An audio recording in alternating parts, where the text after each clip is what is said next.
Já, við erum á leiðinni í Hljómahöllina á Lúðrasveita tónleika en komum hérna við í næsta húsi á Nesvöllum en þar Hrafnista með hjúkrunarheimili.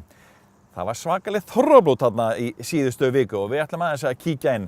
Þar voru meðal annars Davíð Ólafsson sem Keflvíkingur og Stefán Íslandi að skemmta. Bjössa mjólkurbílnum, hver stígur bensínið í botn á fyrsta gíri.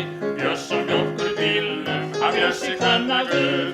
Við brúsapallinn býður hans mær, æ Bjössi keyptirðu þetta í gær. Bjössi verður öldungi snær, æ alveg gleymd ég því. Þér fer svo vel að vera svo næst, æ vertu nú stillt ég mat þetta næst. Góða koss og get við sest á ný. Hann Bjössi kann að bíl og svanna þökin, við brúsapallinn fyrir Gjáksverksökin. Fer ykkur eins og ljón með aðra hönd á stýri. Bjössa mjólkurbílnum, Bjössa mjólkurbílnum, hver stígur bensínið í botn á fyrsta gíri. Bjössa mjólkurbílnum.